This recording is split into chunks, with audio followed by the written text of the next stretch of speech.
সৃজন ধীর পায়ে রিমঝিমের দিকে এগিয়ে আসছে, আর এদিকে রিমঝিমের ভয়ে হার্ট অ্যাটাক আসার মতো অবস্থা। এই তুই এত কাঁপাকাঁপি করছিস কেন? আমি বাঘ নাকি ভাল্লুক?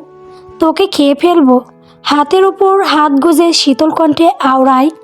ও মা, এই লোক বলে কি? বাঘ আর ভাল্লুকের উপরে যদি কিছু থেকেই থাকে আপনি সেটা। মনে মনে টেবিলের ওপর তোর সমস্ত বই খাতা নোট গুছিয়ে রাখা আছে, বই এনে পড়তে বস। আমি তোকে পড়াবো। রিমঝিম তবদা খাওয়ার মতো অবাক চোখে সৃজনের প্রাণে চায়। বাসর ঘরে বর কনেকে পড়ায়, কি আশ্চর্যময় ঘটনা! ইতিহাসের পাতায় এমন ঘটনা খুব কমই হয়েছে। বর বাসর করার বদলে বউকে বই পড়িয়েছে। কিরে, কথা কি কানে যায়নি? রাগী স্বরে চমকে গিয়ে দ্রুত বিছানা থেকে উঠে দাঁড়ায়। হ্যাঁ স্যার। না ভাইয়া। দূরু, স্বামীকে তো ভাইয়া ডাকে না। আপনাকে কি বলে ডাকবো? সৃজন কপট রেগে বলে, নাম ধরে ডাকবি সৃজন, বুঝেছিস? নাম ধরে তো ডাকা যায় না। ভয়ে আস্তে আস্তে বলে, তাহলে ডাকার দরকার নেই, এখন সামনে থেকে যা।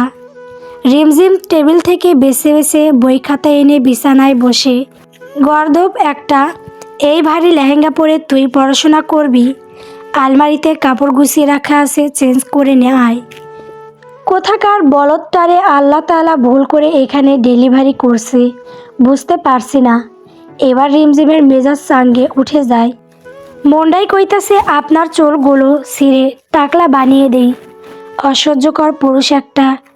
বরং আমার মনে হয় আপনার মতো তার ছিঁড়া পাগলটারে ভুল করে এখানে পাঠিয়েছে। মনে মনে সাবান পানি ছাড়াই 14 গোষ্ঠীকে ধুয়ে দেয়। বিড়বিড় করতে করতে আলমারি থেকে কাপড় নিয়ে ওয়াশরুমে চলে যায়। ব্ল্যাক কালার 3 পিস পরে বাইরে বেরিয়ে আসে। সৃজনের দিকে তাকাতেই দেখে ড্রেস চেঞ্জ করে ফেলেছে। Black T shirt, black pant, দেখতে সুন্দরই লাগছে। চুপচাপ আবার বিছানায় বসে পড়ে। সৃজন চেয়ার টেনে ঠিক তার সামনে বসে। গত 3 ঘন্টা যাবৎ রিমঝিম পড়তে পড়তে একদম বিরক্ত হয়ে গেছে। এ কেমন বাসর? বাসর নামে পড়াশোনার অত্যাচারখানা। স্যাহ, এটা বাসর নামের কলঙ্ক। মনে মনে ডক্টর সৃজন তালুকদার আর পড়াশোনা দুটোকেই জীবন থেকে বিদায় করতে চেয়েছি। আর এই দুটোই আমার জীবনে সুপার গ্লু এর মতো আটকে গেছে। এদের থেকে ছাড়া পাওয়া যাকে বলে ইম্পসিবল। শালার জীবন জিন্দিগি সব ফাতা ফাতা হয়ে গেল। মনে মনে দুঃখ প্রকাশ করে, তোর মনোযোগ কোথায়? তোকে বোঝাচ্ছি একভাবে, বুঝছিস আরেকভাবে। পুরো মাথা কি শুধু গোবর দিয়ে ভর্তি হয়ে আছে? রিমঝিম আর নিতে পারছে না। এবার তো ঘুমে চোখ দুটো খুলে রাখা কষ্টদায়ক হয়েছে। রিমঝিমের দিকে একবার পরখ করে নরম সুরে বলে, আচ্ছা ঠিক আছে, যা ঘুমিয়ে পড়। চমকে গিয়ে বলে, বাহ, আপনি কবে থেকে এত ভালো মানুষ হয়ে গেলেন? কত সহজেই আমার কষ্টটা বুঝলেন। সৃজন গম্ভীর মুখে শীতল চাহনিতে তাকালে বুঝতে পারে ভুল সময় মুখ খুলে ফেলেছে। আসলে মুখ ফসকে বেরিয়ে গেছে। হাসার চেষ্টা করে বলে, বিছানায় ধাম করে গা ছেড়ে দেয়। এবার শান্তি লাগছে। আর শোন, বিছানায় একদম সাইডে শুবি, মাঝখানে কোল বালিশ দিবি, আর একদম আমার কাছে আসবি না। না হলে জানিসই এর শাস্তির স্বরূপ কী করতে পারি। আপনার কাছে যেতে আমার বয়েই গেছে। আপনা থেকে বাঁচতে পারলে এই জীবন ধন্য হতো। মনে মনে বলেই কোনায় গুটি গুটি মেরে শুয়ে পড়ে। সৃজন বইপত্র গুছিয়ে রেখে লাইট অফ করে ঘুমিয়ে পড়ে। রিমঝিম উল্টো দিকে ফিরে ঘুমিয়েছে। সৃজন সেই দিকেই কিছুক্ষণ তাকিয়ে ঘুমানোর চেষ্টা করে। ঘুমের ঘরেই মনে হচ্ছে কেউ শক্ত করে জড়িয়ে ধরেছে। শ্বাস নিতেও কষ্ট হচ্ছে। ঘুম ঘুম চোখে কোনো রকম তাকাতেই ঘুম উড়ে যায়। রিমঝিম সৃজনের বুকের ওপর বাহুবন্ধনে আবদ্ধ, হয়তো কোল বালিশ মনে করে জড়িয়ে ধরে আছে। বুকের ভেতর ধুকপুকুনি হতে শুরু করেছে। যদি দেখে আমি তার বুকের ওপরে, তাহলে হয়তো এক্স আসারে ভর্তা বানাবে। ভয়ে হাত পা পুরো শরীর থরথর করে কাঁপতে শুরু করেছে। মনে মনে আল্লাহর নামে নিচে আর সরার চেষ্টা করছে, কিন্তু হাতের বাঁধন তো খুলছেই না। খুব শক্ত। আল্লাহ, কি মুসিবতে পড়লাম। তোমার এই নিরীহ বান্দাটাকে বাঁচাও, না হলে এই সিংহ আস্তে করে শিকার করে নেবে। টানাপড়ার মাঝেই সৃজনের ঘুম ভেঙে যায়। বিরক্তিতে উঠে বসে। ছাড়া পেতেই কোনো কিছু বলার সুযোগ না দিয়েই দৌড়ে গিয়ে দরজা খুলে পালিয়ে যায়। এরূপ কার্যকলাপ করার কারণ বুঝতে একটু সময় লাগে, তবে বুঝতে পারলেও কোনো প্রতিক্রিয়া দেখায় না। কাঁথা মুড়িয়ে আবার ঘুমিয়ে পড়ে। 9টা বাজতেই নিচ থেকে ব্রেকফাস্ট করে আবার উপরে ফিরে আসে। শার্ট প্যান্ট পরে রেডি হয়ে নেয়। এর মাঝে একবারও রিমঝিম আর রুমে আসেনি। রিমঝিম রিমঝিম গলা ছেড়ে ডাকে, স্মৃতি ভাইয়া তোমাকে ডাকছে, তাড়াতাড়ি যাও গো ভাবিজান, তোমাকে মনে হয় খুব প্রয়োজন। হাসতে হাসতে, যেমনি ভাই তেমনি তার বোন, একই রক্ত বইছে, একই তো স্বভাবের হবে। বিরক্তি নিয়ে ওপরে চলে আসে। হ্যাঁ, আপনি কেন ডাকছিলেন? 1 কাপ গরম কফি বানিয়ে নিয়ে আসো। একটু আগেই তো ব্রেকফাস্ট করে এলেন, কফিও খেয়েছেন। আমার স্পষ্ট মনে আছে, ব্রো কুঁচকে বলে। তা তো মনে থাকবেই, শুধু পড়াটাই মনে থাকে না। রাতে পড়তে বসছিলি, সকালে কেন বসিসনি? রিমঝিম, এখন থেকে সকাল এবং রাত দুবেলা পড়তে বসবি। পড়াশোনায় এখন দেখব কিভাবে ফাঁকি মারিস। একটা সিকিউরিটির চাকরি নিলেই তো পারতেন। মাইনে কত হতো জানি না, তবে অনেক সুনাম অর্জন করতে পারতেন। মনে মনে কি হলো মনে থাকবে, 100 বার থাকবে। আর রোজ সকালে আমাকে 1 কাপ করে কফি দিবি। এখন যা। সৃজন গাড়ি নিয়ে চলে যেতেই শান্তির একটা শ্বাস ফেলে। টিভি অন করে রিমোট হাতে নিয়ে সোফায় এলোমেলোভাবে শুয়ে পড়ে। স্মৃতিও রিমঝিমের সাথে টিভিতে মনোযোগ দেয়। নাজমা বেগম রান্নাঘর থেকে বেরিয়ে স্মৃতি আর রিমঝিমের উদ্দেশ্যে বলে, সৃজন তোদের আগামীকাল থেকে নিয়মিত কলেজে যেতে বলেছে। ফাঁকি মারলেই 2টারে খবর আছে। মামিমণি, তোমার ছেলের কি অত্যাচার কম পড়ে গেছে? আবার তুমি শুরু করে দিলে। টিভির দিকে চোখ রেখেই বলে, কেন আবার আমার ছেলে কি করলো? তুমি তো জানোই তোমার গুণধর ছেলে ঠিক কি কি করতে পারে। আবার নতুন করে বলতে হবে? 1 মাস আগের পিটুনির দাগ এখনও পিঠেই রয়ে গেছে। এটা অনেক দুঃখজনক। আমি নিজেও আজ পর্যন্ত বুঝতে পারলাম না সৃজন তোর প্রতি এত কঠোর কেন। একটা দীর্ঘশ্বাস ফেলে রাত 8টা সৃজন সিগারেট টানছে আর শূন্যে ধোঁয়া উড়িয়ে দিচ্ছে। তুই নিজে একজন ডক্টর হয়ে পেশেন্টকে উপদেশ দেস স্মোকিং স্বার্থের জন্য ক্ষতিকর। নিজে যে স্মোক করছি এটাকে কি বলবো? ছোটবেলার ফ্রেন্ড আদি বলে, আরে ওটা বলা আমার দায়িত্বের মধ্যে পড়ে। আর এটা আমার কাছে মানসিক শান্তি। বুঝলাম। আচ্ছা, তুই বাচ্চা মেয়েটাকে কেন বিয়ে করলি? শুধু হাতে পায়েই রিম বড় হয়েছে, কিন্তু বোধ বুদ্ধি আর চলাফেরা একেবারে বাচ্চাদের মতো। ছোট পিঁপড়ার পাখা গজিয়েছিল, পুরো মহাবিশ্বে উঠতে চেয়েছিল, হারিয়ে যাওয়ার সম্ভাবনা ছিল, তাই ডানা কাটার সাথে সাথেই নিজের কাছে বন্দি করে রেখেছি। কি বললি? আমি বুঝতে পারলাম না। কিসের পিঁপড়া? কোন মহাবিশ্ব? থাক ভাই, তোকে আরেক দিন বোঝাবো। এখন আমাকে যেতে হবে। গাড়িতে উঠে স্টার্ট দিয়ে চলে যায়। আরে বলে তো যা। পরের দিন স্মৃতি রেডি হয়ে সোফায় বসে আছে। এদিকে রিমঝিম এখনও তৈরি হচ্ছে। তুই এটা কি পরেছিস? সৃজন রুমে ঢুকে সোফায় বসতে বসতে রিমঝিমের উদ্দেশ্যে বলে। পিছনে ঘুরে একবার নিজের দিকে তাকায়। কেন? সুন্দর একটা 3 পিস পরেছি, তা তো দেখতেই পারছি। চুল খোলা, আবার সাজুগুজু করেছিস। তুই পড়তে যাচ্ছিস নাকি বিয়ে করতে ছেলে দেখতে যাচ্ছিস? নির্বিঘ্ন কণ্ঠে, তাহলে কি পরব? নিম্ন কণ্ঠস্বরে, আলমারি খুলে দেখ, ওখানে 20টা বোরকা, 20টা হিজাব, 20টা নেকাব ব্যাগে রাখা আছে। কাল শপিং করে এনেছি। হাত মোজা, পা মোজা সহ সকল প্রয়োজনীয় জিনিস আছে। এতগুলো বোরকা, হিজাবের কথা শুনে রিমঝিমের মাথায় চক্কর দিয়ে উঠে। পুরো শপিং মল ঘাড়ে করে তুলে আনতেন। ছোট্ট করে আওড়াই যেন কেউ না শোনে। আমি চাই না তোকে কোনো ছেলে বাজে নজরে দেখুক। বোরকা হিজাব, হাত মোজা পা মোজা পরে নিবি, যেন কোনো অংশ চুল পরিমাণও দেখা না যায়। এখন থেকে কলেজে গিয়ে সব ভণ্ডামি বাদ দিবি, কথা কম বলবি, আর ছেলেদের দিকে ভুলেও তাকাবি না। ওয়ার্ডারের সুরে বলে, আপনিও তো সুন্দর, আপনার দিকেও তো মেয়েরা কুনজরে তাকায়। আপনি বরং এক কাজ করুন, এখান থেকে আমার বোরকা হিজাব পরে নেবেন। ভালোই হয়েছে বেশি করে এনেছেন, শুধু আমি কেন পর্দা করব? এখন থেকে আপনিও করবেন। রাগে এক নিঃশ্বাসে সবগুলো কথা বলে থামে। হুশ আসতেই জিহ্বায় কামড় দেয়। এই রে কি বলে ফেললো না জানি। সিজন এবার 12টা বাজায়। ভয়ে চোখ বন্ধ করে নেয়।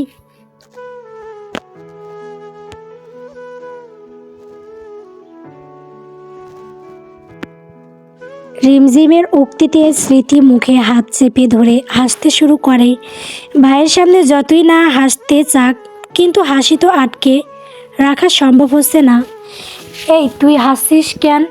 তোর ঘরে বোরকা হিজাব রেখে এসেছি, এখনই রুমে যাবি আর সেখান থেকে একটা পরে নিবি। এখন এই রুম থেকে বের হ। স্মৃতি উঠে চলে যাওয়ার জন্য পা বাড়ায়। রিমঝিম পেছন পেছন যেতে নিলে সৃজন বলে, তুই কোথায় যাচ্ছিস? এখানে আমার সামনে এসে দাঁড়া। ব্যাস হয়ে গেল। পালাতে গিয়েও আর পালাতে পারল না। ভুল তো করেই ফেলেছে, এবার ভুলের মাসুল দিতে হবে। রিমঝিম নামটা আমি মাঝে মাঝে সংক্ষেপে বলবো, বুঝে নেবেন। গুটি গুটি পায়ে সৃজনের সামনে গিয়ে দাঁড়ায়। ফ্লোরের দিকে দৃষ্টি রেখে হাত কসলাতে শুরু করে। দিনে দিনে তোর সাহস বেড়ে গেছে, তাই না? মুখের কোনো ব্রেক নেই।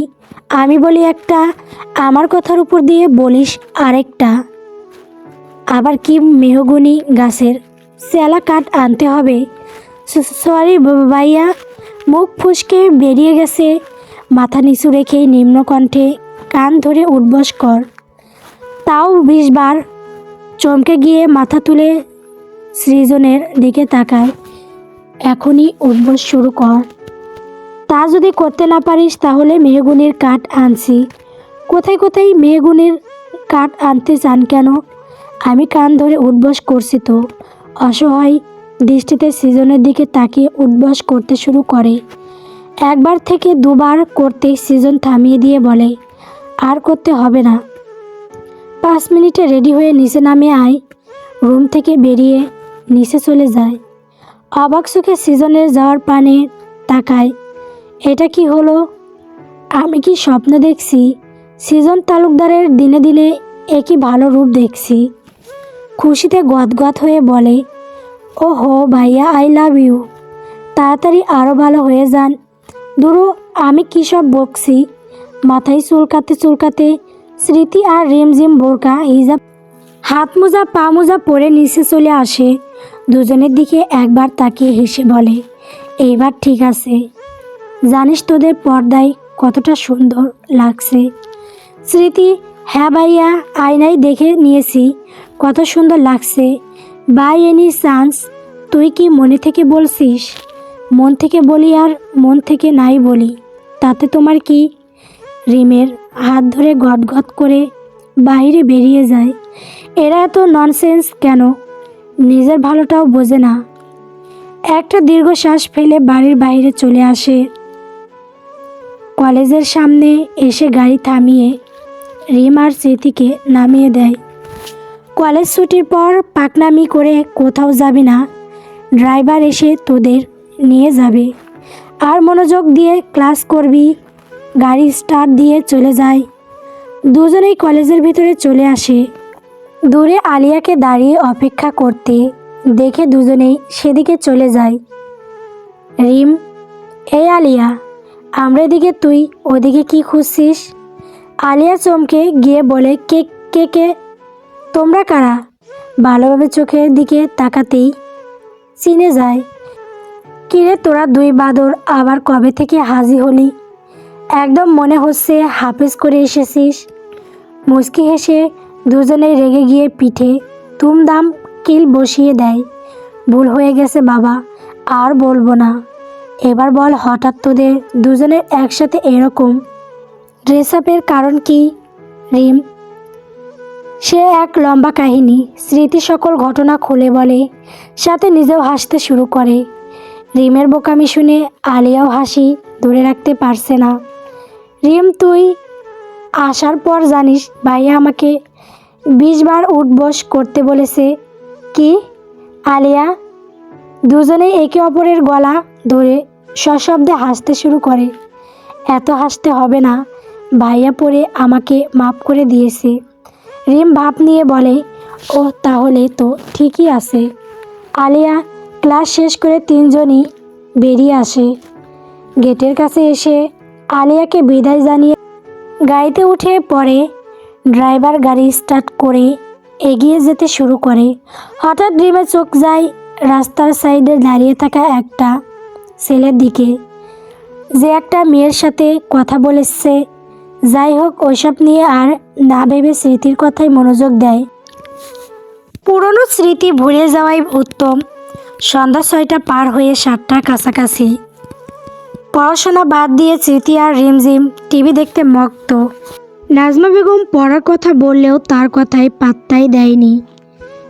টিভির পর্দায় একটা ফানি সিন চলে আসে। স্মৃতি আর রিম হুহা করে হেসে ওঠে। এমন সময় পেছন থেকে কেউ বলে, এটা অনেক মজার, তাই না? ঠিক বলেছ, এটা অনেক মজার। রিম না দেখেই হাসতে হাসতে বলে, পড়াশোনা কি আর করতে ভালো লাগে? এগুলোই জীবনের আসল মজা, তাই না? মুহূর্তে রিমঝিম আর স্মৃতির হাসি গায়েব হয়ে যায়। সন্দেহসূচক দৃষ্টি পিছন ঘুরে তাকাতেই দুজনের আত্মা চাঙ্গে উঠে যায়। বাবা, ভাইয়া তো তোমার তো আরও অনেক দেরিতে আসার কথা। কেন? তাড়াতাড়ি সে ভুল কিছু করলাম? প্যান্টের পকেটে হাত গুজে বুক উচকে জিজ্ঞেস করে। দুজনেরই মুখ বন্ধ হয়ে যায়। বলার মতো একটা শব্দও আর বেঁচে নেই। সৃজন চোখ মুখ শক্ত করে রাগী রূপ ধারণ করে। কিছু বলবে তার আগেই দুজন পালিয়ে যায়। কোনো দিকে না তাকিয়েই এক দৌড়ে রুমে গিয়ে বই নিয়ে পড়তে বসে। সোফায় বসে রাগ কন্ট্রোলের চেষ্টা করে। জোরে জোরে আম্মু আম্মু বলে ডেকে এক গ্লাস পানি চায়। কোথা থেকে মাহিন দৌড়ে এসে দুলাভাই দুলাভাই বলে চেঁচাতে চেঁচাতে সামনে দাঁড়ায়। এতক্ষণে সৃজনের রাগ থাকলেও তা মুহূর্তেই মিলিয়ে যায়। ব্রো কুচকে জিজ্ঞেস করে, দুলাভাই আবার কে? কে আবার তুমি?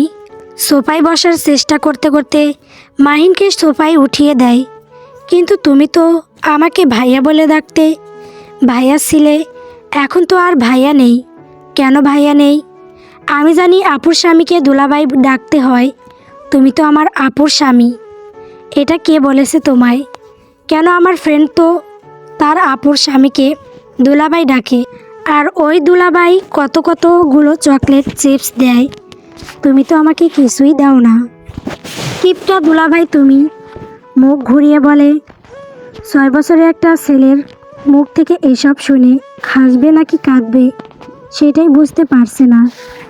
বোনের শিরায় উপশিরায় যদি বোকামি থাকে, তাহলে ভাইয়ের শিরায় বুদ্ধিমত্তা আর চালাকের চাপ। আচ্ছা, আমি তোমাকে কালকে অনেকগুলো চকলেট আর চিপস এনে দেব। সত্যি? খুশিতে গদগদ হয়ে। তার আগে তোমাকে একটা কাজ করতে হবে। দুলাভাই না, শুধু ভাইয়া ডাকবে, ঠিক আছে? ঠিক আছে। রিমঝিম গুনগুন করে মনের আনন্দে গান গাইছে আর কাপড় গুছিয়ে সুটকেস রাখছে। নিজের বাড়িতে যাবে সেই খুশিতে ঠোঁট থেকে হাসি সরছে না। কি ব্যাপার, সকাল সকাল তুই কিসের জন্য এত খুশি? রুমে প্রবেশ করে বিছানায় বসতে বসতে আমি বাড়ি যাচ্ছি সেই খুশিতে। আসলে কি জানেন, নিজের বাড়িতে থাকার মজাই আলাদা। তা তো হবেই, পড়াই ভালোভাবে ফাঁকি মারা যায়। এত খুশি হওয়ার দরকার নেই। তুই কোথাও যাচ্ছিস না, বললেই হলো। আম্মু আব্বুকে বলে রাজি করিয়েছি, তারা আমাকে নিয়ে যাবে। ফুপিকে বলেছি তুই পড়াশোনায় একেবারে কাঁচা গোল্লা, আমি তোকে পড়াচ্ছি, তোকে যেন না নিয়ে যায়, এতে তোর অনেক গ্যাপ পড়ে যাবে, তাই আর তোকে সঙ্গে নিয়ে যাচ্ছে না। না, এটা হতেই পারে না, বাচ্চাদের মতো চিল্লায়ে বলে। আর এটাই হয়েছে। হাতের কাপড়টা বিছানায় ছুঁড়ে ফেলে রেগে মেগে বাইরে চলে যায়। রিমঝিমের রেগে চলে যাওয়াতে সৃজন মুচকি হাসে সোফায় বসে উপরের দিকে তাকিয়ে মনে মনে সৃজনকে হাজারটা গালি দিচ্ছে। এরই মাঝে নাজমা বেগম সামনে এসে বলে, সৃজনকে এই হালুয়াটা দিয়ে আয় তো। বিরক্তিতে কিছু বলবে তার আগেই মাথায় একটা আইডিয়া চলে আসে। হালুয়ার বাটিটা নিয়ে রান্নাঘরে চলে যায়।